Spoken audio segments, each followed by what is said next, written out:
आज मैं आप सबको एक बहुत ही सुंदर सी कहानी, एक बहुत ही सुंदर सी लीला बताऊंगा, जिससे हमें सही में पता चलता है कि सच्चा प्यार, सच्चा प्रेम आखिर होता क्या है।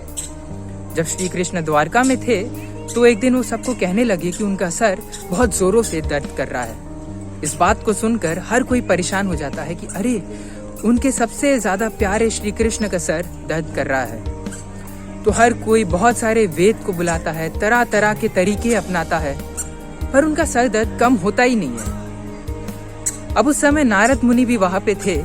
तो श्री कृष्ण नारद मुनि को बुलाकर कहते हैं कि मेरा सर दर्द किसी भी दवाई से, किसी भी वेद के तरीके से नहीं हटने वाला।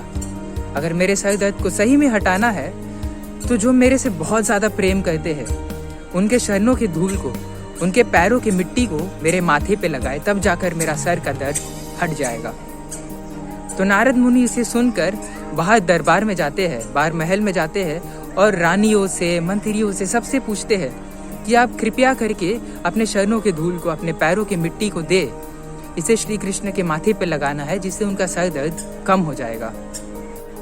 जैसे ही वो सुनते हैं कि उनके पैरों की मिट्टी कृष्ण के माथे पे लगेगी, हर कोई उन्हें मना कर देता है। फिर नारद मुनि बाहर प्रजा के पास जाते हैं, लोग के पास जाते हैं और पूछते हैं उनके पैरों की मिट्टी को। और जैसे ही हर किसी को पता चलता है कि वो मिट्टी कृष्ण के माथे पर लगेगी, तो हर कोई उन्हें तुरंत ही मना कर देता है।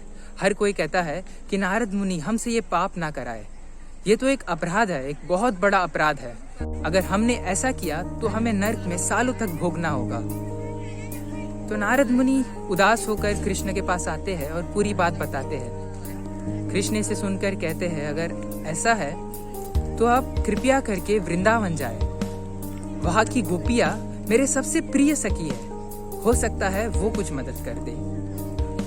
तो नारद मुनि तुरंत ही वृंदावन की ओर प्रस्थान करते हैं और वृंदावन पहुंचने के बाद वो सारी गोपियों को बुलाते हैं और पूरी बात बताते हैं। जैसे ही वृंदावन की गोपियां सुनती है कि कृष्ण के सर में दर्द है, उनकी आंखों से आंसू आने लगते हैं और वो तुरंत ही उसी समय एक कपड़ा लेकर अपने पैरों के धूल को उस कपड़े में बांधने लगती है।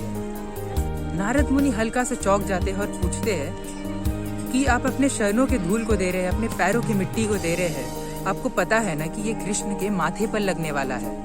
ये एक बहुत बड़ा अपराध है, एक पाप हो सकता है और इसके वजह से आपको नरक भी भोगना पड़ सकता है। गोपियां मुस्कुरा कर कहती है कि आप इसकी चिंता ना करें नारद मुनि, आप इस मिट्टी को लेकर जल्द ही कृष्ण के पास जाए, क्योंकि अगर कृष्ण का सर दर्द मिटाने का यही एक तरीका है, तो इसके लिए हम नरक भोगने के लिए भी तैयार है। कृष्ण की इस अद्भुत लीला से नारद मुनि और हम सबको सही में समझ जाता है कि प्रेम का असल अर्थ क्या है।